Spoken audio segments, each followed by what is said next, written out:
الحمد لله الحمد لله رب العالمين والعاقبة للمتقين والصلاة والسلام على أشرف الأنبياء والمرسلين وعلى آله الطيبين الطاهرين وأصحابه الهادين المهديين.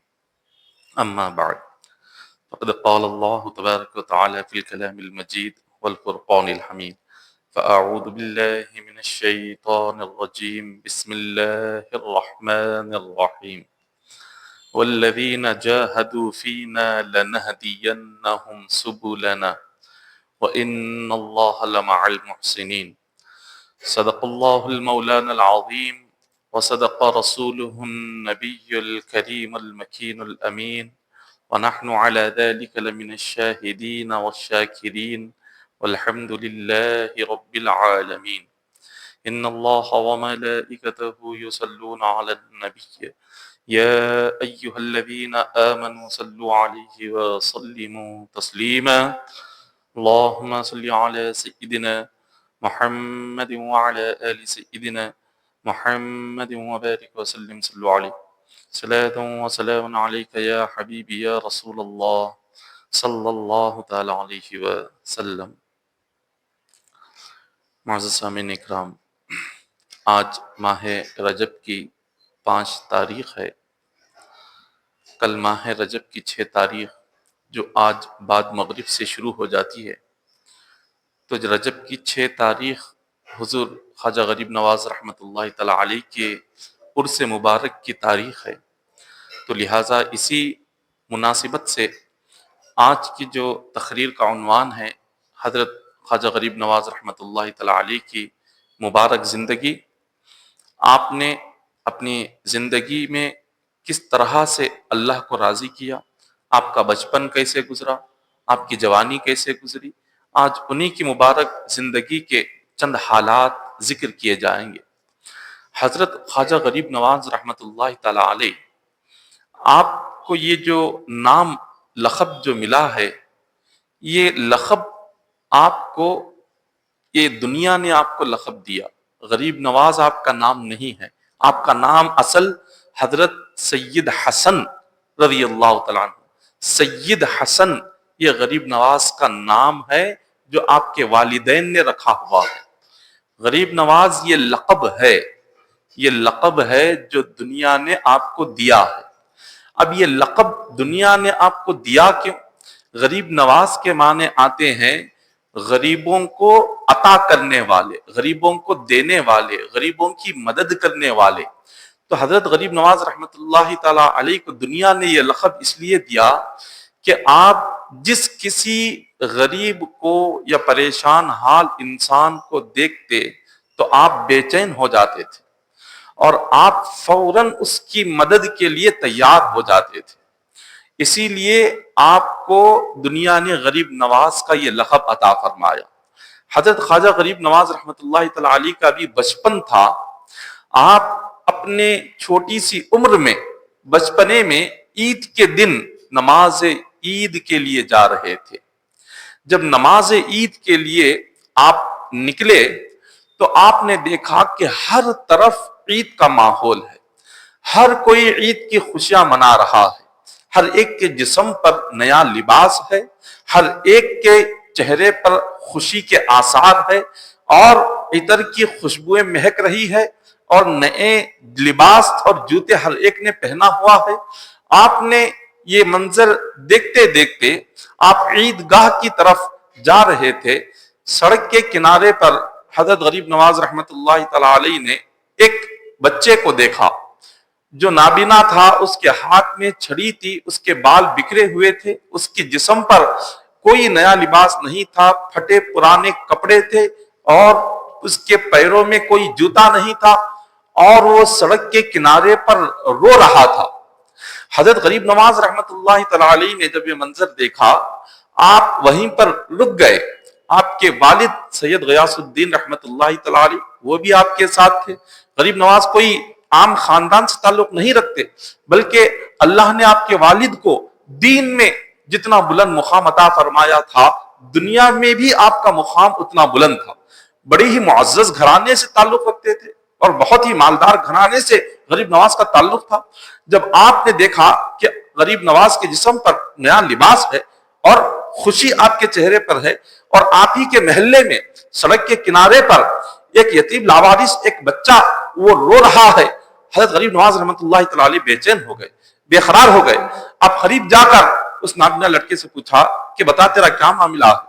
آج ہر کوئی خوش نظر آ رہا ہے، میں دیکھ رہا ہوں تیرے چہرے پر نہ خوشی ہے نہ تو نے غسل کیا ہے، تیرے بالوں میں یہ دھول اور مٹی پڑی ہوئی ہے، یہ غم اور یہ رونا اور یہ تکلیف عید کے موقع پر کس وجہ سے؟ آخر تیری کیا تکلیف ہے بتا۔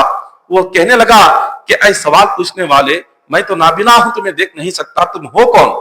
اگر میری آنکھیں ہوتی تمہیں دیکھ کر پہچان لیتا کہ آج میرے آگے سے ہزاروں لوگ گزر رہے ہیں، کسی نے آ کر میری تکلیف کو نہیں پوچھا، کسی نے آ کر میرا غم نہیں پوچھا، میرا درد نہیں جانا، تم کون ہو جو آ کر میرا غم پوچھ رہے ہو، میری تکلیف پوچھ رہے ہو، میرے رونے کی وجہ پوچھ رہے ہو؟ غریب نواز رحمۃ اللہ تعالی علیہ فرماتے ہیں میرا نام سید حسن ہے، میں حضور کے خاندان سے تعلق رکھتا ہوں۔ اس نے کہا جب تمہارا تعلق حضور کے خاندان سے ہے تو حضور کے خاندان سے تعلق رکھنے والا ہی آ کر یہ سوال پوچھ سکتا ہے، کوئی عام بندہ ہوتا تو دیکھ کر نظر انداز کر دیتا، تم اولاد رسول سے ہو اور حضور کے خاندان سے تمہارا تعلق ہے، اسی لیے میری تکلیف تمہیں برداشت نہیں ہوئی، کیونکہ حضور علیہ الصلوۃ والسلام کو بھی کوئی رونے والا نظر آ جاتا، حضور کو بھی کسی کی تکلیف برداشت نہیں ہوتی تھی، تو تم حضور کی اولاد ہو، اسی لیے تمہیں بھی کوئی تکلیف، میری تکلیف برداشت نہیں ہو رہی ہے۔ اتنا سن کر غریب نواز نے پوچھا کہ بتاؤ تم کیا ہو اور تمہارا غم کیا ہے، تمہارا رونا کیا ہے؟ وہ کہنے لگا دراصل بات یہ ہے کہ میں ایک لاوارث ہوں، یتیم ہوں، نہ میرے والدین ہے، نہ میرے بھائی بہن ہے، نہ کوئی رشتہ دار، نہ کوئی دوست و احباب، نہ میرے خاندان سے تعلق رکھنے والا کوئی شخص ہے، میں لاوارث، اسی لیے آج نہ مجھے عید کی خوشی ہے، نہ نئے کپڑے پہننے کا خیال ہے، نہ غسل کرنے کا خیال ہے، اسی لیے میں آج خاموش ہوں۔ مجھے پتا ہے آج عید کا دن ہے، لیکن کیا کروں، اگر میرے والدین ہوتے تو وہ میرے لیے نیا لباس لے کر آتے، میرے بھائی بہن ہوتے تو وہ مجھے غسل کرواتے، اگر میرے رشتہ دار ہوتے تو آج وہ بھی مجھے بھوکا رہنے نہیں دیتے، مجھے کچھ نہ کچھ کھلا دیتے۔ میں کیا کروں، میرا کوئی اس دنیا میں نہیں ہے، اسی لیے میں غم زدہ ہوں، اسی لیے میں یہاں پر رو رہا ہوں۔ غریب نواز رحمۃ اللہ تعالی علیہ نے جب یہ منظر دیکھا تو آپ نے ارشاد فرمایا کہ رب کعبہ کی قسم ہے، جب تک میں تمہیں اپنے گھر لے جا کر اپنے ماں باپ کو تمہارا ماں باپ نہ بنا دوں، اپنے بھائی بہن کو تمہارے بھائی بہن نہ بنا دوں، اس وقت تک میں نماز عید ادا نہیں کروں گا۔ آپ نے نماز عید ادا نہیں کی، بلکہ اس لاوارث، اس یتیم کو اس کا ہاتھ پکڑ کر اپنے گھر لے گئے۔ آپ کی والدہ مصلی پر بیٹھی ہوئی تھی، والدہ نے دیکھا، غریب نواز سے پوچھا کہ بیٹا حسن کیا نماز پڑھ کر آئے ہوئے ہو؟ غریب نواز فرماتے ہیں اے میری امی جان، میں نماز پڑھ کے نہیں آیا، کیسے نماز ادا کرتا کہ میرے اس محلے میں ایک لاوارث، ایک یتیم موجود ہو اور وہ یہاں رو رہا ہو، اللہ تعالیٰ میری نماز کیسے قبول کرے گا؟ میرے محلے کے، میرے گھر کے سڑک کے کنارے پر ایک لاوارث یتیم اور ایک مجبور انسان آنسو بہا رہا ہے، اس کو عید کی خوشی نہیں ہے اور میں عید کی خوشی مناؤں تو اللہ تبارک و تعالی میری اس خوشی اور میری اس نماز کو کیسے قبول کرے گا؟ اسی لیے اے میری والدہ، میں اس یتیم کو آپ کے پاس لے کر آیا ہوا ہوں اور بڑی امید سے لے کر آیا ہوا ہوں۔ غریب نواز اپنی چھوٹی سی عمر میں ہے، 10-11 سال ہے، اپنی والدہ کو فرماتے ہیں اے میری والدہ، میں نے اس سے وعدہ کیا ہے جب تک میں اس کا خاندان اس کو نہیں لوٹاؤں اس وقت تک میں نماز عید ادا نہیں کروں گا۔ ماں پوچھتی ہے کہ بیٹا حسن بتاؤ میں تمہارے لیے کیا کر سکتی ہوں؟ غریب نواز فرماتے ہیں اے میری والدہ، جس طرح سے آپ مجھ سے محبت کرتی ہیں میں چاہتا ہوں اسی طرح سے آپ اس نابینا یتیم سے محبت کریں، جیسے آپ میری ماں ہے اسی طرح آپ اس کی ماں بن جائے۔ آپ کی والدہ نے فرمایا کہ بیٹا آج سے صرف تم ایک میرے بیٹے نہیں ہو، میں نے اس یتیم بچے کو بھی اپنا بیٹا بنا لیا ہے، غریب نواز اپنے والد سے فرماتے ہیں اے میرے والد جس طرح سے آپ مجھ سے محبت کرتے ہیں میں چاہتا ہوں کہ اسی طرح سے آپ اس سے بھی محبت کریں۔ غریب نواز کے والد نے بھی فرمایا کہ بیٹا آج سے یہ یتیم یہ بھی میرا بیٹا ہے۔ پھر غریب نواز نے اپنے بہنوں سے اپنے خاندان والوں سے فرمایا کہ جس طرح سے تم مجھے اپنا لخت جگر مانتے ہو اسی طرح سے اس لاوارث یتیم بچے کو بھی تم اپنا لخت جگر مانو۔ تو میں نے وعدہ کیا ہے آج میں اپنا خاندان جیسے میرا خاندان ہے اسی طرح سے میں اپنے خاندان کو اس کا خاندان بناؤں گا، اس کے بعد میں نماز عید ادا کروں گا۔ غریب نواز نے اس لاوارث یتیم بچے کو اپنا بھائی بھی بنایا اور اس کو اپنے والدین کو کہا کہ آج سے یہ بھی تمہاری اولاد ہے۔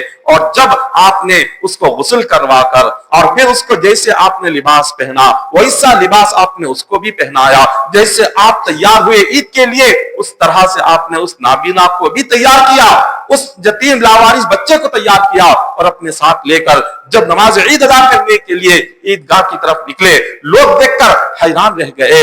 وہ یہ یقین نہیں کر سک رہے تھے کہ تھوڑی دیر پہلے جو لاوارث سڑک کے کنارے پر بیٹھ کر رو رہا تھا کیا یہ وہی بچہ ہے جو تھوڑی دیر پہلے اس کی ایسی حالت تھی، نہ اس کا کوئی بھائی تھا، نہ والدین تھے، نہ بہن تھے، نہ کوئی خاندان تھا، نہ کوئی رشتہ دار تھا، نہ کوئی اس سے ہمدردی کرنے والا تھا، نہ محبت سے دو باتیں کرنے والا تھا۔ تھوڑی ہی دیر میں غریب نواز رحمت اللہ تعالی علیہ نے اس کو اس کا خاندان آپ نے لوٹا دیا، اپنا خاندان اس کا خاندان بنا دیا اور خود اس کے بھائی بن گئے اور ایسے تیار ہوئے جیسے آپ عید کے لیے تیار ہوئے تھے اسی طرح سے اس نابینا یتیم بچے کو تیار کر کے اپنے ساتھ عیدگاہ کی طرف لے کر چلے گئے۔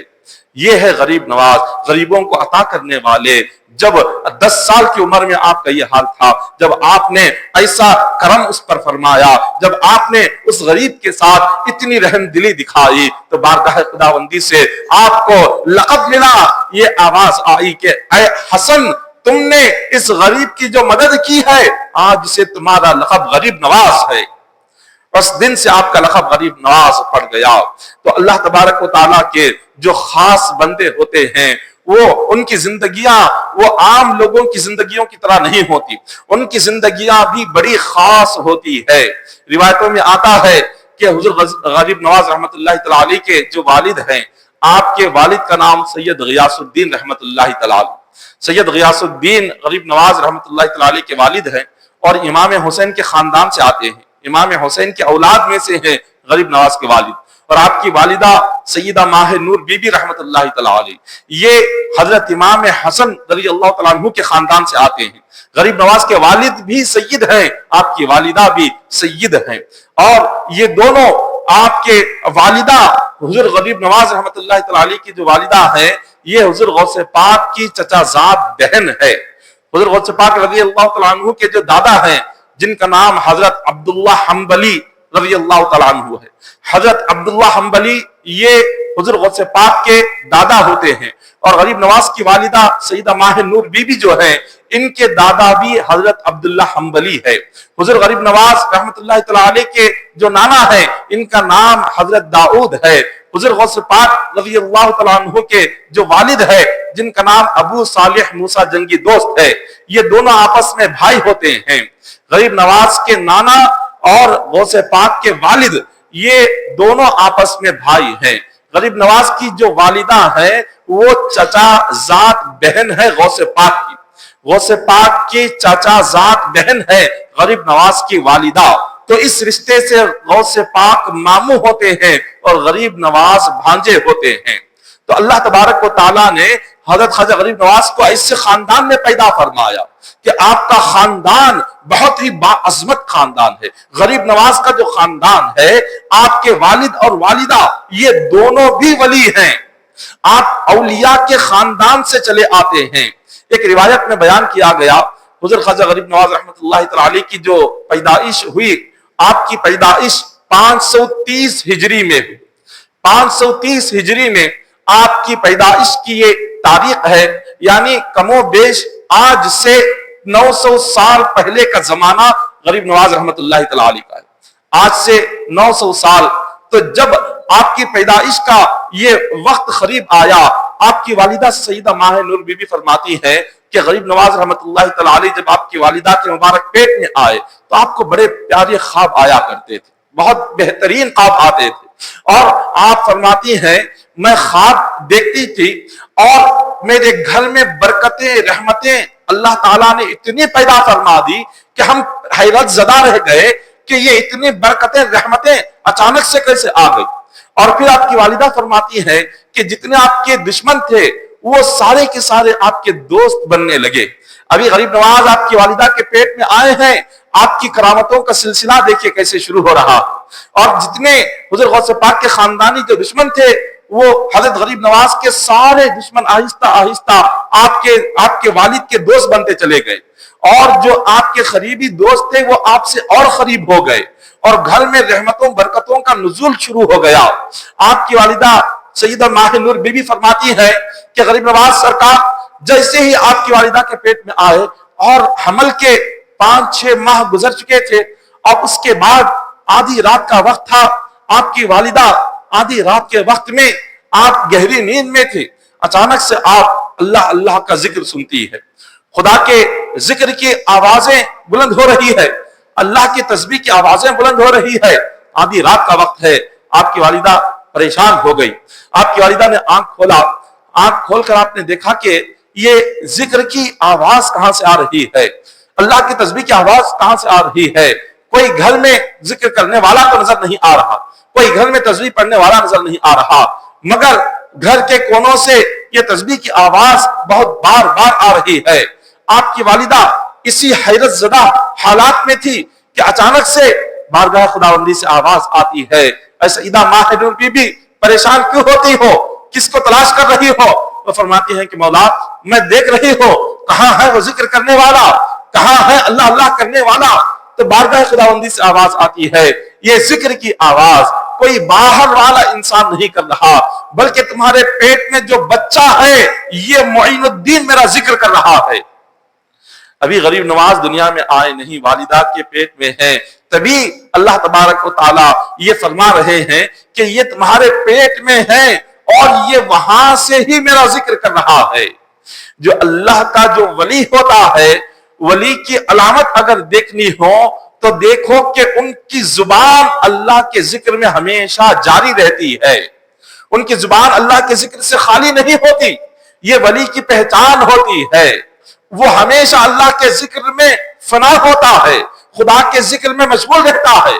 ابھی دنیا میں آنے سے پہلے حضرت غریب نواز والدہ کے پیٹ میں رہ کر آپ اللہ کا ذکر کر رہے ہیں، اور جب آپ کی ولادت کا وقت قریب آیا اور جب آپ اس دنیا میں تشریف لائے، آپ کی والدہ فرماتی ہیں غریب نواز کی پیدائش کے ساتھ اتنا نور باہر آیا، ایسا گھر سارا کا سارا گھر نور کا سمندر بن چکا تھا، گھر سے نور پھوٹ کر نکل رہا تھا، اتنا نور آپ کے ساتھ دنیا میں آیا۔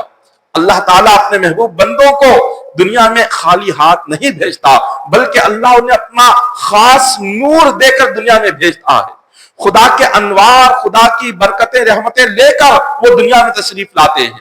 جب آپ دنیا میں تشریف لائے تو آپ جب اپنی والدہ کے گود میں ہوتے تھے، اللہ نے آپ کو ایسا نورانی چہرہ عطا فرمایا تھا کہ آپ کے محلے کے خواتین آپ کو دیکھنے کے لیے آپ کے گھر پر آتی تھی، اتنا آپ کے چہرے پر نور برستا تھا۔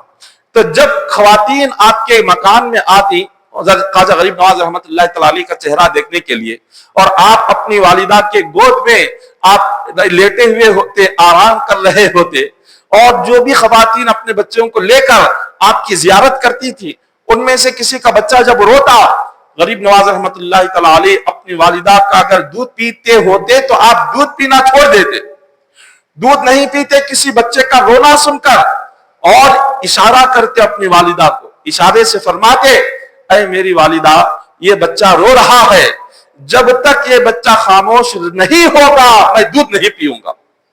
اور آپ اشارے سے اپنی والدہ سے فرماتے کہ آپ اس کو اپنی گود میں لے لیں، میرے حصے کا دودھ آپ اس بچے کو پلائیں تاکہ وہ خاموش ہو جائے، کیونکہ میں بھوکا رہنا پسند کرتا ہوں مگر کسی کو روتا ہوا دیکھنا پسند نہیں کرتا۔ غریب نواز رحمت اللہ تعالی علیہ اشارے سے آپ فرما دیتے تو آپ کی والدہ جب اس بچے کو لے کر آپ اپنے سینے سے لگاتی اس کو دودھ پلاتی وہ بچہ خاموش ہو جاتا. جب وہ بچہ رونے سے خاموش ہوتا غریب نواز رحمت اللہ تعالی علیہ اپنے گہوارے میں اس کو دیکھ کر مسکرانے لگ جاتے, ہنسنے لگ جاتے. تو آپ غور کرے غوث حضرت غریب نواز سرکار, ابھی آپ دودھ پیتی عمر ہے آپ کی, ابھی آپ دودھ پی رہے ہیں, اسی عمر میں جب ایک بچہ رو رہا ہے تو آپ کو اس کا رونا برداشت نہیں ہو رہا, تو آج آپ کی دہلیز پر, آپ کے آستانے پر کوئی غمگین روتا ہوا اگر عاشق آپ کی بارگاہ میں جائے گا, آپ کے آستانے پر کھڑا ہوگا, تو غریب نواز رحمت اللہ تعالی علیہ اس کو آج خالی ہاتھ کیسے بھیج سکتے ہیں؟ جب دودھ پیتے زمانے میں غریب نواز رحمت اللہ تعالی علیہ نے کسی بچے کا رونا آپ نے نہیں دیکھا, تو آج آپ کے آستانے پر جانے والے کا رونا کیسے دیکھ سکتے ہیں؟ آج آپ کے بارگاہ میں حاضر ہو کر جو بندہ آپ کو اپنی تکلیفیں سناتا ہے, حضرت غریب نواز رحمت اللہ تعالی علیہ اپنے روزے مبارکہ سے اللہ کی بارگاہ میں اس کے لیے دعا فرماتے ہیں, اس کے حق میں اللہ کی بارگاہ میں دعا فرماتے ہیں, اس لیے کہ حضرت غریب نواز رحمت اللہ تعالی علیہ کو کسی مصیبت زدہ انسان کی مصیبت دیکھی نہیں جاتی, کسی رونے والے کا رونا غریب نواز سے دیکھا نہیں جاتا, کسی پریشان حال انسان کی طرف غریب نواز سے دیکھی نہیں جاتی. تو آپ اللہ کی بارگاہ میں اپنے روزے سے آپ اس کے حق میں دعا فرماتے ہیں, آپ اس کی تکلیفیں دور ہونے کی اللہ کی بارگاہ میں التجائیں فرماتے ہیں. تو آپ کا جو بچپن تھا, جب آپ کی عمر بڑھی, آپ کے دودھ پیتے زمانے سے جب آپ آگے بڑھے اور جب آپ بچپن میں آئے, تو بچپن کی عمر میں غریب نواز رحمت اللہ تعالی علیہ عام بچوں کی طرح نہیں تھے. عام بچے جس طرح بچپن میں کھیلتے ہیں, جس عمر میں کھیلتے ہیں, غریب نواز رحمت اللہ تعالی علیہ اس عمر میں آپ کھیلتے نہیں تھے, بلکہ جو کھیلنے والے بچے ہوتے انہیں جا کر فرماتے تھے کہ اے بچوں, اللہ نے ہمیں کھیلنے کے لیے پیدا نہیں کیا ہے, ہم اس دنیا میں کھیلنے کے لیے نہیں آئے ہیں, ہمارے دنیا میں آنے کا مقصد اللہ کی معرفت حاصل کرنا ہے, اللہ کو پہچاننا ہے, اللہ کو راضی کرنا ہے, خدا کی عبادت کرنی ہے. یہ 8-9 سال کی عمر میں حضرت غریب نواز چھوٹے بچوں کو فرما رہے ہیں, چھوٹے بچوں کو دین کی دعوت دے رہے ہیں, انہیں اللہ کی توحید کی طرف بلا رہے ہیں, انہیں عبادت کی طرف بلا رہے ہیں. آپ کے زمانے میں جو بزرگ ہوتے, وہ بزرگ جب آپ کی ان باتوں کو سنتے, وہ سن کر وہ حیرت زدہ رہ جاتے, وہ دیکھتے کہ اتنا چھوٹا سا بچہ یہ کتنی بڑی باتیں کر رہا ہے, یہ کتنی پیاری نصیحت کر رہا ہے, لوگوں کو عبادت کی طرف بلا رہا ہے, دین کی طرف بلا رہا ہے. 8-9 سال کی عمر میں یہ خواجہ غریب نواز رحمت اللہ تعالی علیہ کا حال تھا, یہ آپ کا بچپن ایسے گزرا. اور جب آپ کی عمر مبارک 14 سال کی ہوئی, 14 سال کی عمر میں حضرت غریب نواز رحمت اللہ تعالی علیہ کے جو والد سید غیاث الدین تھے, ان کا انتقال ہو گئے, دنیا سے پردہ فرما گئے. جب والد پردہ فرما گئے تو گھر کی ساری ذمہ داری حضرت غریب نواز رحمت اللہ تعالی علیہ کے کاندھے پر آ گئی. اب گھر کے ذمہ دار بن گئے. آپ کے والد نے آپ اپنی وراثت میں ایک باغ چھوڑا ہوا تھا جس پر بہت بہترین پھل آتے تھے. غریب نواز رحمت اللہ تعالی علیہ 14 سال کی عمر میں آپ گھر کی ذمہ داری اپنے کاندھے پر لیتے ہیں, باغ میں جاتے ہیں, صبح سے شام تک باغ کی نگرانی کرتے ہیں اور باغ کے درختوں کو پانی پہنچاتے ہیں, اور باغ کے پھل صبح سے شام تک جتنے بیچتے تھے اس کی جتنی آمدنی ہوتی, آمدنی کے 2 حصے کر دیتے. ایک حصہ لا کر اپنی والدہ کے خدموں میں رکھ دیتے اور ایک حصہ آپ صدقہ اور خیرات کر دیتے. ایک حصہ اللہ کی راہ میں خیرات کر دیتے اور ایک حصہ اپنی ماں کے خدموں میں لا کر رکھ دیتے کہ یہ آپ کا ہے. ہر دن آپ کا یہی طریقہ تھا, ہر دن آپ یہی کرتے تھے. آپ ایک دن اپنے باغ میں پانی دے رہے تھے, اچانک سے ایک بزرگ داخل ہوئے, اس زمانے کے بہت بڑے ولی کامل جن کا نام ابراہیم قندوزی رحمت اللہ تعالی علیہ. جب یہ باغ میں داخل ہوئے, غریب نواز رحمت اللہ تعالی علیہ اتنی چھوٹی سی عمر ہے اور اس زمانے کے اتنے بڑے ولی کامل آپ کے باغ میں آ گئے. آپ بہت خوش ہوئے اور انہیں دیکھ کر انہیں ان کا استقبال کیا, اور انہیں بڑے ادب احترام سے بلوا کر اپنے باغ میں ان کو بٹھایا اور اپنے باغ کا ایک پیالہ ٹھنڈا پانی لا کر خدمت میں پیش کیا. اپنے باغ میں جتنے پھل تھے وہ سارے پھل لائے اور ان کی خدمت میں پیش کیا. ایک انگور کا خوشہ لے کر آئے, ان کے سامنے رکھ دیا, ان کے ایسی مہمان نوازی کی اور ان کو ایسی عاجزی اور انکساری ان کے سامنے ظاہر کی کہ حضرت ابراہیم قندوزی رحمۃ اللہ تعالی علیہ بس ان کے چہرے کو دیکھتے رہے. غریب نواز ان کے سامنے بیٹھے ہوئے ہیں, ابراہیم قندوزی ان کا چہرہ دیکھ رہے ہیں. دراصل اولیاء اللہ کی آنکھوں سے اللہ پردے اٹھا دیتا ہے. وہ صرف چہرہ نہیں دیکھتے بلکہ وہ بندے کی تقدیر کو دیکھ رہے ہوتے ہیں. وہ صرف پیشانی نہیں دیکھتے, اللہ نے ان کی پیشانی پر جو تقدیر لکھی ہوئی ہے ان کی نظر تقدیر پر ہوتی ہے. حضرت ابراہیم قندوزی رحمۃ اللہ تعالی علیہ غریب نواز کا جو چہرہ بار بار دیکھ رہے تھے وہ اس لیے دیکھ رہے تھے کہ اللہ تبارک و تعالیٰ نے ان کے لیے جو مقام عطا فرمایا اور آنے والے وقت میں انہیں جو رتبہ ملنے والا ہے, ولایت میں جو ان کا مقام بلند ہونے والا ہے, آپ اس مقام کو دیکھ رہے تھے, اس درجے کو دیکھ رہے تھے, اس رتبے کو دیکھ رہے تھے. اور غریب نواز رحمۃ اللہ تعالی علیہ سے زبان حال سے فرما رہے تھے کہ بیٹا حسن, آج تم اس باغ کے درختوں کو پانی دے رہے ہو, لیکن ایک وقت ایسا آئے گا مصطفیٰ کے اسلام کے باغ کو تم ہی پانی دو گے. تمہارے ذریعے سے اسلام کے درخت آباد ہوں گے, تمہارے ذریعے سے یہ دین کا جو باغ ہے وہ ہرا بھرا ہوگا. آپ نے ان سے فرمایا کہ اے بیٹا معین الدین, تم نے ہماری اتنی مہمان نوازی کی ہے, ہم بھی چاہتے ہیں تمہیں کچھ عطا کرے. غریب نواز نے فرمایا کہ حضور آپ میرے باغ میں آپ نے قدم رکھا, آپ میرے باغ میں آ کر بیٹھے, اس سے بڑھ کر میرے لیے اور کیا کرم نوازی ہوگی. لیکن اس کے باوجود بھی آپ نے مجھ پر احسان کر کر آپ میرے باغ میں بغیر بلائے آپ آ گئے اور مجھے اور کچھ عطا کرنا چاہتے ہیں تو میرے لیے بڑی خوش نصیبوں والی بات ہوگی. تو حضرت ابراہیم قندوزی رحمۃ اللہ تعالی علیہ اپنے تھیلے میں آپ ہاتھ ڈالتے ہیں, ہاتھ ڈال کر ایک سوکھی روٹی کا ٹکڑا آپ نکالتے ہیں اور نکال کر حضرت خواجہ غریب نواز رحمۃ اللہ تعالی علیہ کو آپ چبا کر دیتے ہیں. فرماتے ہیں کہ بیٹا حسن اس کو کھا لو. جب آپ نے چبایا, چبا کر وہ روٹی کا ٹکڑا غریب نواز کے منہ میں ڈالا, حضرت غریب نواز رحمۃ اللہ تعالی علیہ نے جیسے ہی اس ٹکڑے کو کھایا وہ حلق کے نیچے اترا, سینے تک پہنچا تو آپ کا سینہ مدینہ بن گیا. دل میں اللہ کے عشق الہی کے چراغ جلنے لگ گئے اور آپ اپنے باغ میں کھڑے کھڑے گنبد خضرا کی زیارت کرنے لگ گئے. اللہ نے سارے پردے اٹھا دیے. ایک بزرگ کے چبائے ہوئے ٹکڑے میں ایسی برکت تھی, ایسا نور تھا کہ غریب نواز رحمۃ اللہ تعالی علیہ کی دل کی دنیا ہی بدل گئی.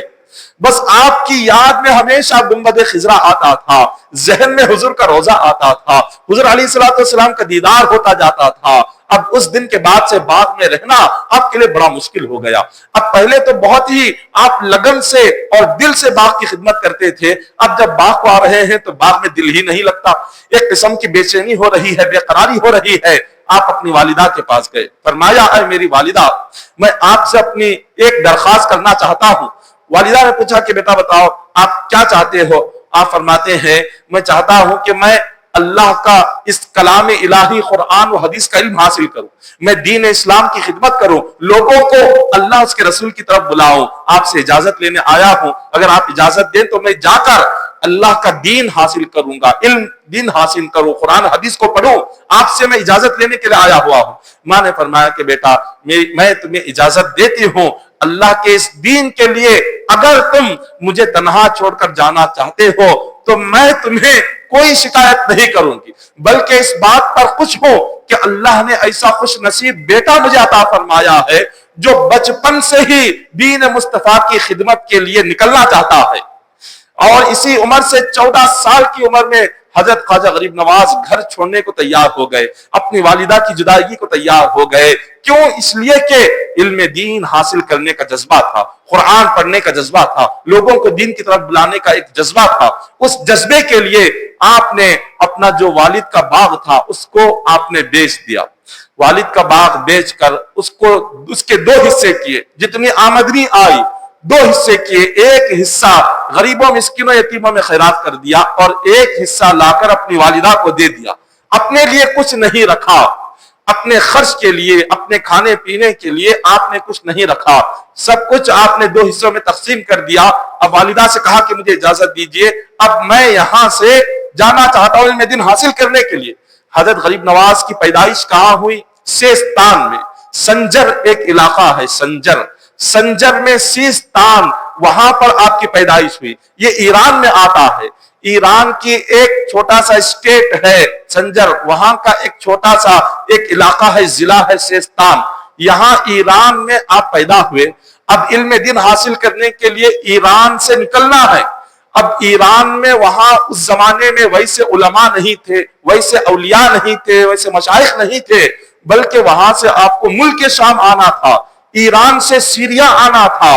اب یہاں بخارا تھا، سمرقند تھے، بہت بڑے یہاں پر علاقے تھے، یہاں مدارس تھے، یہاں خانقاہیں تھی، یہاں پر علماء تھے، مشائخ تھے، اولیاء تھے، اور ساری دنیا سے لوگ سمرقند اور بخارا کو آتے تھے۔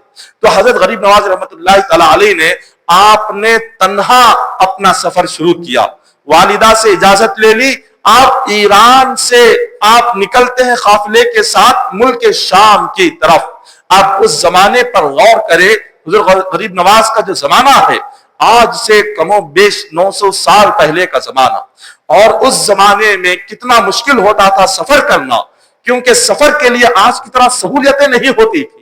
اس زمانے میں سفر کرنا ہوتا تو قافلوں کے ساتھ پیدل سفر کرنا ہوتا، یا اونٹوں پر سفر ہوتا، یا گھوڑوں پر سفر ہوتا۔ راستوں میں کبھی قافلے لوٹ لیے جاتے، ڈاکوؤں کا حملہ ہو جاتا، کبھی رات کے وقت میں جانور آ کر حملہ کر دیتے، نہ بستیاں ہوتی تھی، نہ کہیں رکنے کا موقع رہتا تھا، نہ سہولت ہوتی تھی، نہ کھانے کی سہولت، نہ پینے کی سہولت، نہ سفر میں کہیں رکنے کی سہولت۔ ایسی تکلیفوں کے وقت میں غریب نواز رحمت اللہ تعالی علیہ نے نہ جان کی پرواہ کی، نہ مال کی پرواہ کی، علم دین کے جذبے میں آپ نے سب کچھ قربان کر کے تنہا آپ اپنے گھر سے نکل گئے۔ 14 سال کی عمر میں، کوئی بڑی عمر نہیں ہے آپ کی، 14 سال کی عمر میں نکلتے ہیں، اور بڑی تکلیفوں سے مشکلات محنتیں کرتے ہوئے سمرقند آتے ہیں۔ سمرقند میں وہاں ایک بہت بڑے عالم دین تھے جن کا نام شرف الدین ہے، ان کے مدرسے میں داخلہ لیا اور ان سے فرمایا میں یہیں پر آپ کے پاس قرآن پاک کا حفظ کروں گا۔ 14 سال کی عمر میں آپ قرآن پاک کے حافظ بنتے ہیں، وہاں حفظ کرتے ہیں، چند سال رہ کر کوئی دینی کتابیں پڑھتے ہیں۔ جب وہاں کا کورس مکمل ہو گیا، اب اور دینی علم حاصل کرنے کا جذبہ تھا، تو آپ نے اپنے استاد سے اجازت لی، کہا کہ حضور اب میں سمرقند سے بخارا جانا چاہتا ہوں۔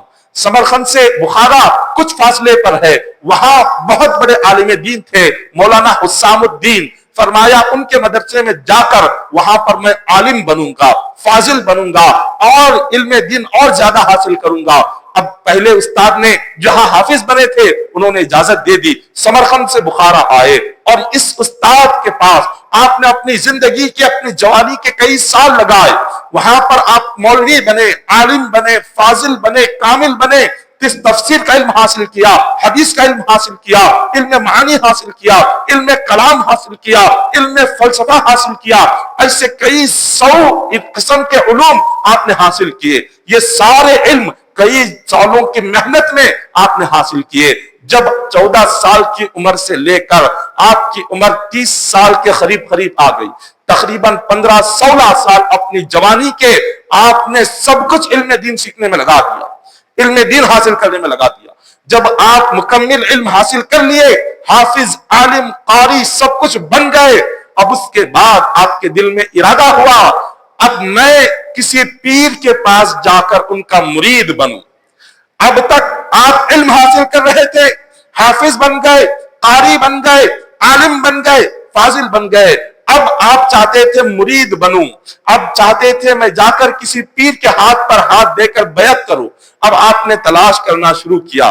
جب پیر کی تلاش میں نکلے تو تلاش کرتے کرتے آپ ہارون آباد گئے، نیشاپور کے قریب، نیشاپور ایک علاقہ ہے وہیں پر ملک شام سیریا میں، اس علاقے میں ایک مقام ہے ہارون آباد، ہرون علاقہ تھا، ہرون، وہاں پر رہنے والے تھے خواجہ عثمان ہارونی. خواجہ عثمان ہارونی ہرون علاقے کے رہنے والے تھے. غریب نواز ان کے تعلق سے آپ نے بہت سنا تھا, ان کی کرامتیں سنی, ان کی عبادتیں سنی, ان کا تقوی پرہیزگاری آپ نے ان کے تعلق سے سنا تھا. ان کی تلاش کرتے کرتے آپ ہرون مقام پر چلے گئے. وہاں پر جب پہنچے, جب دیکھا خواجہ عثمان ہارونی خانقاہ میں بیٹھے ہوئے ہیں, آپ ان کی خانقاہ پر گئے. خواجہ عثمان ہارونی نے نہ کبھی غریب نواز کو دیکھا, نہ غریب نواز نے خواجہ عثمان ہارونی کو کبھی دیکھا. پہلی مرتبہ غریب نواز کی نظر خواجہ عثمان ہارونی کے چہرے پر پڑی, خواجہ عثمان کی پہلی نظر غریب نواز کے چہرے پر پڑی. آپ نے دیکھتے ہی فرمایا کہ بیٹا حسن, کب سے میں تمہارا انتظار کر رہا ہوں. حضور مجھے یہ حکم دے رہے تھے کہ میرا بیٹا حسن آنے والا ہے, جب اس کو آئے اس کو اپنے گلے سے لگانا, اپنا مرید اور خلیفہ بنا دینا. حضور آ کر مجھے کئی دن سے حضور مجھے یہ ذکر فرما رہے تھے کہ تم آنے والے ہو, میں تمہارا بہت دیر سے انتظار کر رہا تھا. میں نے کئی مرتبہ خواب میں تمہیں دیکھا, اب آؤ, اللہ نے تمہارا دیدار کرا دیا, میرے گلے سے لپٹ جاؤ. آپ کو خواجہ عثمان ہارونی نے گلے سے لگایا, گلے سے لگا کر انہیں چوما اور انہیں فرمایا آج سے میں تمہیں اپنا مرید بناتا ہوں. غریب نواز رحمت اللہ تعالی علیہ خواجہ عثمان ہارونی کے جب مرید بنے, خواجہ عثمان ہارونی کوئی معمولی شخصیت نہیں ہے, بلکہ غریب نواز کی کتاب ہے انیس الارواح. انیس الارواح کے صفحہ نمبر 9 پر حضرت غریب نواز لکھتے ہیں کہ آپ کے پیر و مرشد خواجہ عثمان ہارونی کا مقام اتنا بلند تھا کہ آپ نیشاپور سے اپنے علاقے سے بغداد سفر کر رہے تھے. آپ کے ساتھ آپ کے مرید خاص شیخ فخر الدین تھے. سفر کرتے کرتے آپ نے ایک علاقے میں درمیان میں راستے میں رکے, ایک درخت کے سائے میں آرام کرنے لگے. عصر کا وقت ہو گیا. آپ نے اپنے مرید خاص شیخ فخر الدین سے فرمایا کہ جاؤ, عصر کا وقت ہو چکا ہے, اب تھوڑی دیر میں ہمیں افطار کرنا ہے, ہم روزے سے ہیں, کہیں سے آگ اگر نظر آ جائے تو آگ لے کر آؤ, کچھ ہم پکوان کریں اور کچھ پکا کر ہم افطار کر لیں. تو آپ کے جو مرید خاص تھے حضرت شیخ فخر الدین, وہ گئے. وہاں پر جس مقام پر رکے تھے بستی میں, وہ مجوسیوں کی بستی تھی. مجوسی وہ لوگ ہوتے ہیں جو آگ کی عبادت کرتے ہیں, آگ کو اپنا خدا مانتے ہیں.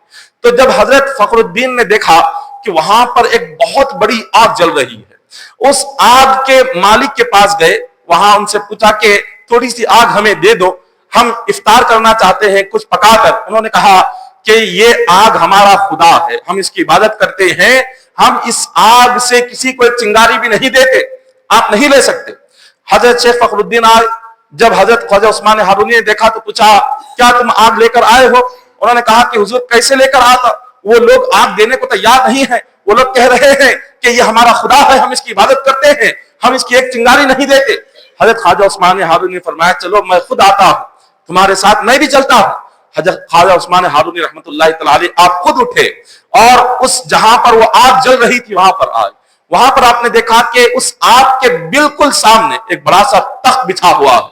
اس تخت پر 70 سالہ اس عمر کا بزرگ بیٹھا ہوا ہے, اور آپ نے اس کا نام پوچھا تو بتایا اس کا نام مخشیہ ہے. وہ مجوسیوں کا بہت بڑا سردار تھا اور مجوسیوں کا ایک بزرگ ترین شخصیت تھا. تو آپ نے فرمایا کہ اے مخشیہ, یہ جو آگ جس کی تو عبادت کر رہا ہے یہ اللہ کی چھوٹی سی مخلوق ہے, یہ پانی سے بجھنے والی آگ, اس کی عبادت کیوں کرتا ہے؟ جس رب نے اس آگ کو پیدا کیا اس رب کی عبادت کر.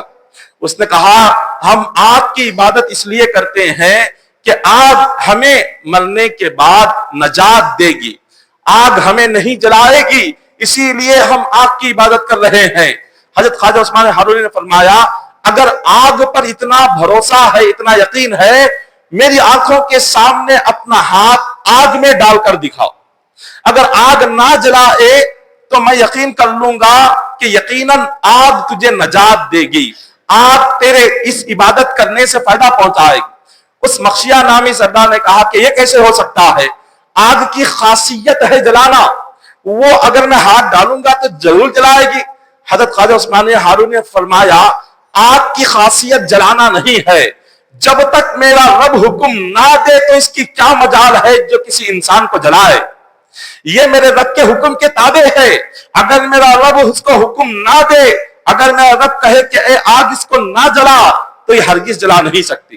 تو اس مخشیہ نے کہا کہ اے خواجہ عثمان ہارونی، اگر تمہیں اتنا یقین ہے تو تم جس رب کی عبادت کرتے ہو تم ہاتھ ڈال کر بتاؤ، جس رب پر جس کی تم عبادت کرتے ہو اس رب پر اتنا ایمان ہے، اتنا بھروسہ ہے، تو تم ہاتھ ڈال کر دکھاؤ، یہ آگ نہ جلائے تو میں دیکھوں گا، میں سوچوں گا کہ تمہارے رب کی عبادت کرنا ہے یا میری آگ کی عبادت کرنا ہے۔ تو حضرت خواجہ عثمان ہارونی رحمت اللہ تعالی نے اس کی بات سنی۔ اس کی گود میں 7 سال کا اس کا بیٹا بیٹھا ہوا تھا۔ آپ نے اس کے بیٹے کو اٹھا لیا، اپنی گود میں لے کر آپ اس آگ کے بڑے گڑھے میں کود گئے۔ وہ بہت بڑا گڑھا تھا، بہت سالوں سے، کئی 100 سال سے آگ جل رہی تھی، بہت بڑا آگ کا پہاڑ تھا۔ آپ اس آگ میں اس بچے کو لے کر کود جاتے ہیں۔ اب اس کے اوپر کھڑے ہوئے جتنے لوگ تھے وہ سارے کے سارے چیخ رہے تھے، ارے ایک مسلمان نے ہمارے معصوم بچے کو آگ میں جلا دیا، یہ خود بھی جلنے کے لیے چلا گیا اور معصوم کو بھی جلانے کے لیے لے کر چلا گیا۔ حضرت خواجہ عثمان ہارونی رحمت اللہ تعالی بچے کو لے کر جب اس آگ کے اندر گئے تو اس بچے نے ایک عجیب و غریب منظر دیکھا۔ اس نے دیکھا کہ اوپر کھڑے رہنے والوں کو جو آگ نظر آ رہی تھی، جب حضرت خواجہ عثمان ہارونی نے اس کا ہاتھ پکڑ کر آگ میں لے گئے تو وہ آگ نہیں تھی، وہ جنت کا باغ نظر آ گیا، وہ آگ جنت کا باغ بن گئی۔ اس بچے نے دیکھ کر پوچھا کہ حضور یہ میں کہاں آ گیا؟ آپ تو لے کر مجھے آگ میں آئے تھے، کیا یہ آگ نہیں ہے؟ خواجہ عثمان ہارونی زبان حال سے فرماتے ہیں، اے بچے اگر تو تنہا آگ میں کودتا تو آگ جلاتی، تیرا ہاتھ میرے ہاتھ میں آ گیا تو آگ تجھے کیسے جلا سکتی ہے؟ اب تیرا ہاتھ اللہ کے محبوب بندے کے ہاتھ میں ہے تو آگ یہ تیرے لیے جنت کا باغ بن گئی۔ جب اس نے وہ بہاریں دیکھی، وہاں کے درخت دیکھے، خوشبوئیں دیکھی اور وہاں کے پھل دیکھے، جنت کی نہریں دیکھی، پوچھا ایسا باغ تو میں نے دنیا میں کہیں دیکھا نہیں، میرے تصور میں نہیں تھا، کبھی میرے خیال میں نہیں آیا۔ خواجہ عثمان ہارونی فرماتے ہیں یہی وہ جنت کا باغ ہے اللہ نے جس کا قرآن میں وعدہ کیا ہے۔ اے معصوم بچے اگر تم ایمان لاؤ میرے مصطفیٰ پر، اگر تم کلمہ پڑھو میرے رب کا، تو یہ باغ تمہارے نصیب میں بھی آ سکتا ہے، یہ تمہارا ہو سکتا ہے۔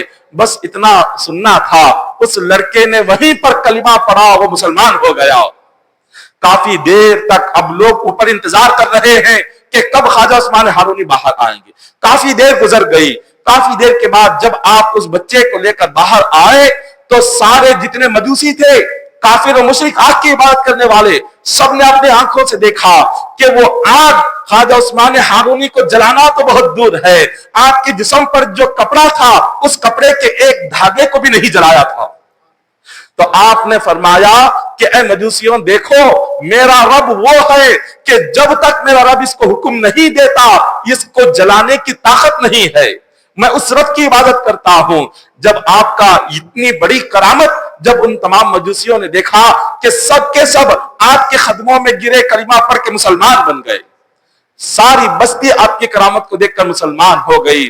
آپ نے اس مخشیہ کا نام عبداللہ رکھا اور اس بچے کا نام ابراہیم رکھا، اور 2.5 سال تک وہیں پر خواجہ عثمان ہارونی رہے، اور 2.5 سال تک وہاں پر دین اسلام کی دعوت لوگوں کو دیتے رہے، اور انہیں اپنا خلیفہ بنایا، اس مجوسی کو اپنا مرید بنایا۔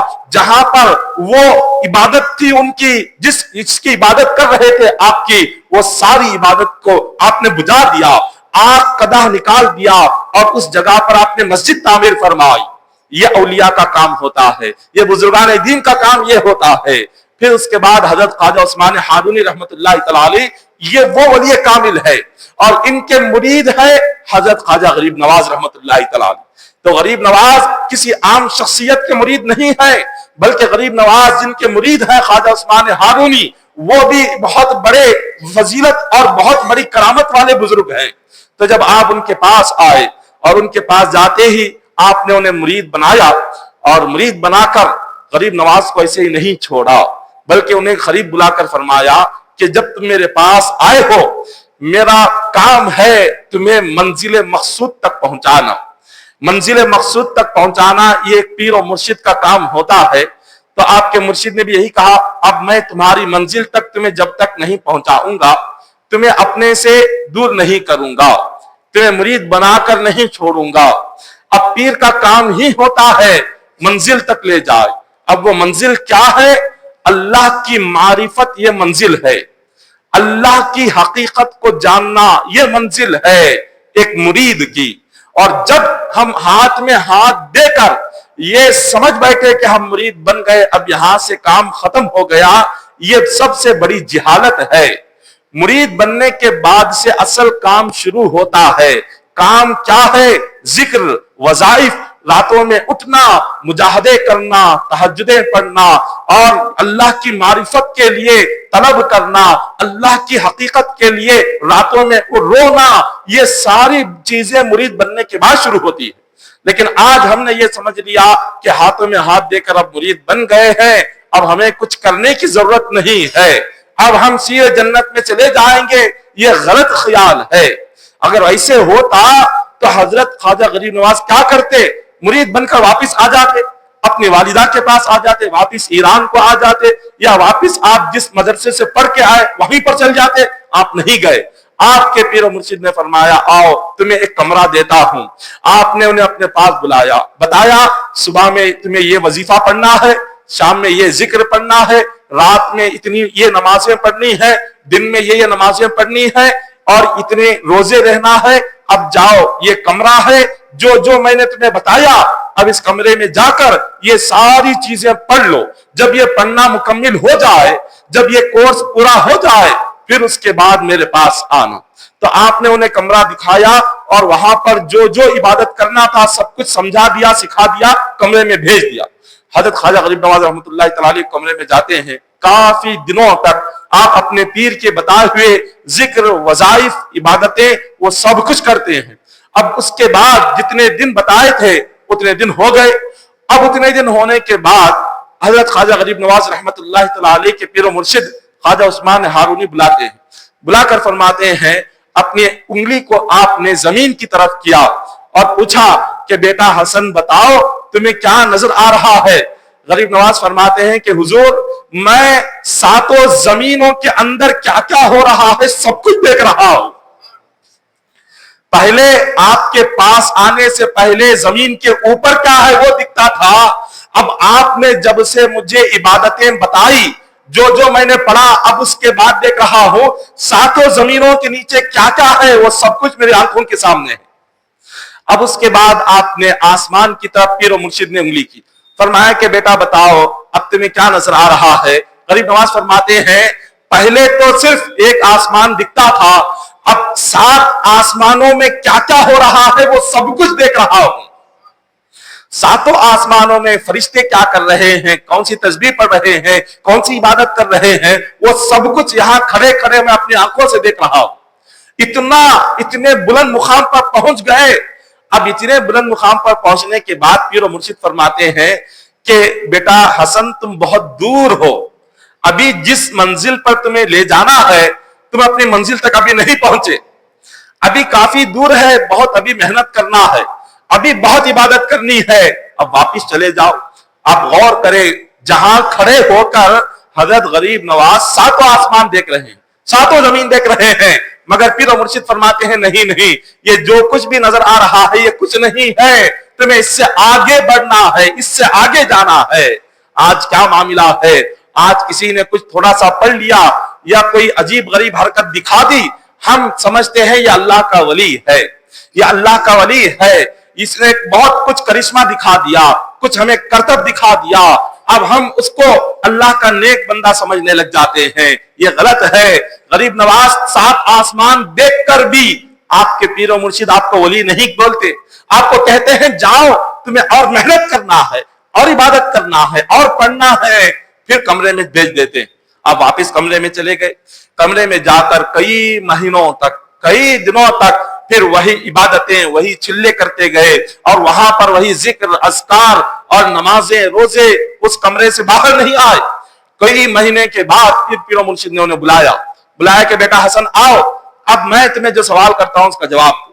غریب نواز نے پوچھا حضور بتائیے کیا ہے؟ تو آپ کے پیر و مرشد نے اپنی انگلی اب زمین کی طرف کی، پوچھا اب بتاؤ کیا نظر آ رہا ہے؟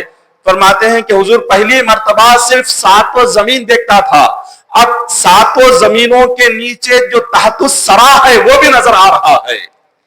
7 زمین کے نیچے اللہ نے ایک مقام بنایا ہے جس کا نام تحت الثری ہے، سب سے نچلا حصہ۔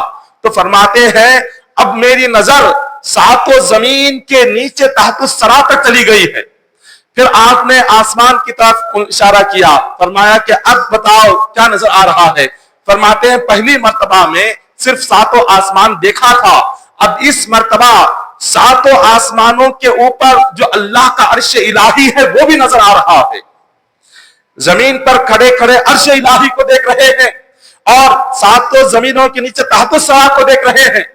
اب آپ کے پیر و مرشد فرماتے ہیں کہ بیٹا نہیں، ابھی تم بہت دور ہو، تمہیں جہاں میں پہنچانا چاہتا ہوں جو تمہاری منزل ہے، تمہاری منزل اور بہت دور ہے، تمہیں اور محنت کرنا ہوگا، تمہیں اور کوشش کرنا ہوگا اور عبادت کرنی ہوگی، واپس چلے جاؤ۔ آپ کو واپس دوبارہ کمرے میں بھیج دیا۔ اللہ اکبر! غور فرمائے کیا مقام ہے غریب نواز رحمت اللہ تعالی علیہ کا، اللہ نے کیا بلندی عطا فرمائی۔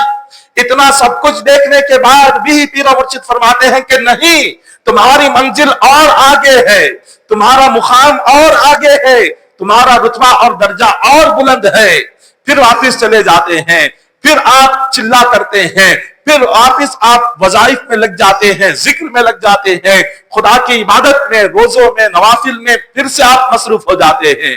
کئی مہینے گزرنے کے بعد پیر و مرشد نے پھر یاد کیا، بلایا کہ بیٹا حسن آؤ۔ پھر آپ نے اپنی انگلی زمین کی طرف کی، فرمایا کہ بتاؤ کیا نظر آ رہا ہے؟ فرماتے ہیں کہ حضور اب میں وہ چیزیں دیکھ رہا ہوں جس کا میں تصور بھی نہیں کر سکتا، بیان بھی نہیں کر سکتا، زمین میں وہ چیزیں نظر آ رہی ہیں۔ پھر آسمان کی طرف اشارہ کر کے پوچھا بتاؤ اب کیا نظر آ رہا ہے؟ حضرت خواجہ غریب نواز فرماتے ہیں کہ حضور اب میں آپ کے اشارے سے دیکھ رہا ہوں اللہ کے جو نورانی پردے ہیں، ان نورانی پردوں میں اللہ کی معرفت اور حقیقت کو دیکھ رہا ہوں۔ خدا کے جو نورانی عظمت کے جو پردے ہیں، اللہ کے نورانی عظمت کے پردوں میں سے اللہ کی حقیقت، اللہ کی معرفت کو دیکھ رہا ہوں۔ جب آپ نے یہ الفاظ کہے تو پیر و مرشد نے کہا کہ اب تم اپنی منزل تک پہنچ گئے، جہاں میں تمہیں پہنچانا چاہتا تھا، خدا کی معرفت دینا چاہتا تھا، اللہ کی حقیقت تمہیں دینا چاہتا تھا، اب وہ معرفت تمہیں نظر آ گئی، وہ حقیقت تمہیں نظر آ گئی، تم اپنی منزل کے قریب آ گئے ہو۔ اللہ اکبر! یہ منزل ہوتی ہے، یہ مرشد کا کام ہوتا ہے کہ اپنے مرید کو اللہ کی معرفت کرانا، اپنے مرید کو اللہ تک پہنچانا، اپنے مرید کو اللہ کے نورانی پردوں کا نظارہ کرانا، یہ پیر کا کام ہوتا ہے۔ یہ ایسا نہیں کہ ہاتھ میں ہاتھ دے دیے، اب یہاں سے کام ختم ہو گیا، اب مرید بن گئے، اب جو ہم کریں گے وہ سامان لیں گے، یہ غلط طریقہ ہے۔ یہ کسی پیر نے غریب نواز رحمت اللہ تعالی کی سیرت کو پڑھے، کہیں غریب نواز رحمت اللہ تعالی نے نہیں کہا کہ تم صرف میرے مرید بننے کا دعویٰ کرو اور اس کے بعد تم جو چاہے گناہ کرو، میں تمہیں جنت میں لے کر جاؤں گا۔ آج تک کسی ولی نے یہ بات نہیں کہی ہے۔ اولیاء کی تعلیمات اپنے مریدین کے لیے یہی تھی کہ اللہ کے راہ میں محنت کرو، عبادتوں میں محنت کرو، راتوں میں اٹھو، اللہ کی بارگاہ میں رو، توبہ کرو، استغفار کرو، گناہوں کی مغفرت مانگو، گناہوں کی بخشش مانگو۔ ہر ولی نے آ کر یہی بات اپنے مریدین کو سکھائی ہے۔ لیکن جب تک علم تھا، جب تک پیر و مرشد ہر چیز کو جاننے والے تھے، جب علم دین حاصل تھا، اس وقت تک پیر اور مرشد صحیح راستہ بناتے تھے، صحیح راستہ مریدین کو بتاتے تھے۔ جب سے جاہل پیر بن گئے، جب سے جاہل مرشد بن گئے، اس کے بعد سے وہ خود بھی جہنم کے راستے پر جا رہا ہے، اور جو اس کے راستے پر جائیں گے سارے جہنم کے راستے پر جائیں گے۔ آج ایسے جاہل خود کو پیر بنا بیٹھے ہیں اور جاہل خود کو مرشد بنا بیٹھے ہیں۔ کہ جن کے سینے میں سورہ فاتحہ تک نہیں ہے، جنہیں نہ وضو کرنے آتا ہے، جنہیں نہ غسل کا طریقہ آتا ہے، اور جنہوں نے نہ کبھی ایک رکعت نماز ادا کی ہے، نہ کبھی فجر پڑھی ہے، نہ کبھی تہجد پڑھی ہے، اور نہ کبھی انہوں نے قرآن کو کبھی کھولا ہے، نہ کبھی حضور کی حدیثیں کبھی کھولی ہے، نہ جنہیں سنت پتا ہے، نہ جنہیں فرض پتا ہے، نہ جنہیں واجب پتا ہے، نہ جنہیں نفل پتا ہے، جنہیں علم کا عین تک پتا نہیں ہے، آج ایسے جاہل پیر اور مرشد بنے بیٹھے ہیں۔ اب وہ بھی گمراہ ہوں گے، وہ خود بھی جہنم میں جائے گا۔ جو ایسے جاہل کی پیروی کریں گے، جو ایسے جاہل پیر کو اپنا مرشد مانیں گے، وہ سارے جہنم میں جائیں گے۔ حدیث پاک ہے، حضور نے فرمایا قیامت کے قریب قریب علم اٹھ جائے گا۔ قیامت جب قریب آتے جائے گی، حضور نے فرمایا اللہ علم کو اٹھا لے گا۔ صحابہ نے پوچھا کہ حضور علم کیسے اٹھے گا؟ کیا قرآن دنیا میں نہیں ہوگی؟ کیا حدیث دنیا میں نہیں ہوگی؟ کیا قرآن کے حروف مٹ جائیں گے؟ کیا حدیث کے حروف مٹ جائیں گے؟ حضور نے فرمایا قرآن بھی رہے گی، حدیث بھی رہے گی۔ نہ قرآن اللہ اٹھائے گا، نہ حدیث اللہ اٹھائے گا۔ تو صحابہ نے پوچھا علم کیسے اٹھے گا؟ تو حضور فرماتے ہیں قیامت کے قریب قریب جو علماء ہوں گے، اللہ علماء کو موت عطا کر دے گا۔ آہستہ آہستہ قیامت کے قریب علماء انتقال کر جائیں گے۔ جب علماء علم جاننے والے، قرآن جاننے والے، حدیث جاننے والے جب وہ انتقال کر جائیں گے، جب وہ دنیا سے رخصت ہو جائیں گے، پھر ان کی جگہ ویسا عالم نہیں آئے گا، پھر ان کی جگہ پر ویسا علم رکھنے والا نہیں آئے گا۔ جب علماء کا انتقال ہوتا جائے گا، انہیں موت آتی جائے گی، ان کے سینے میں جتنا علم کا سمندر تھا وہ علم ان کے ساتھ ہی دفن ہو جائے گا، وہ علم ان کے ساتھ ہی دنیا سے جنازے کے ساتھ چلا جائے گا۔ اب جب ان کے طرح ان جیسا عالم نہیں آئے گا تو لوگ کیا کریں گے؟ جاہل کو عالم بنا دیں گے۔ جب دیکھیں گے علماء نہیں ہے، علم نہیں ہے، کوئی جاننے والا نہیں ہے، تو ایسی صورت میں ہوگا کیا؟ جو جاہل ہوں گے لوگ جاہل کو عالم سمجھ بیٹھیں گے، اور وہ جاہل خود کو عالم بنا کر ظاہر کرے گا۔ حضور نے فرمایا اب جو بھی اس جاہل کے پیچھے، اس کے پیچھے نقش قدم پر چلیں گے، وہ جاہل بھی جہنم میں جائیں گا، اس کے پیچھے جانے والے سارے لوگ جہنم میں جائیں گے۔ یہ بخاری مسلم کی حدیث پاک ہے۔ یہ قیامت سے قریب کا زمانہ ہے۔ اب علماء کم ہوتے جا رہے ہیں، اب حفاظ کم ہوتے جا رہے ہیں۔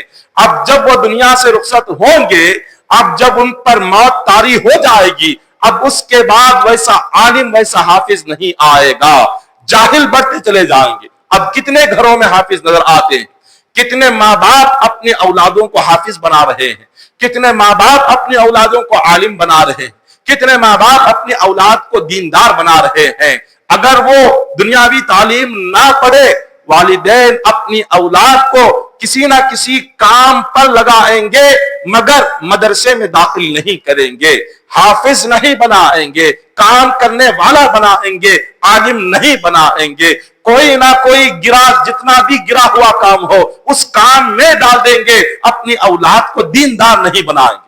جب مسلمان خود اپنے دین سے نفرت کرے، جب مسلمان خود اپنی اولاد کو قرآن نہ پڑھائے، جب مسلمان خود اپنی اولاد کو حافظ نہ بنائے، جب مسلمان خود اپنی اولاد کو عالم نہ بنائے، تو علم کہاں سے بچے گا؟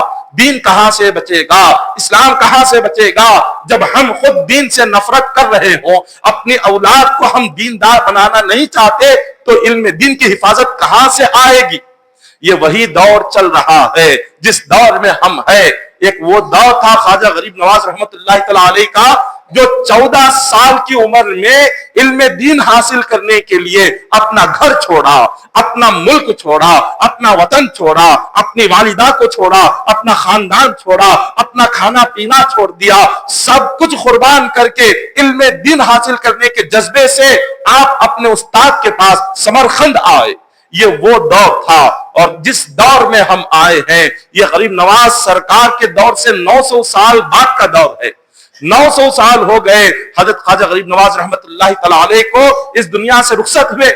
جب آپ کے پیر و مرشد نے آپ کو اپنا مرید خلیفہ بنایا، کہا کہ چلو اب ہمیں کعبہ جانا ہے، اب ہمیں کعبۃ اللہ کی زیارت کرنی ہے، ہمیں حج کرنا ہے، پیر و مرشد کے ساتھ آپ کعبۃ اللہ جاتے ہیں۔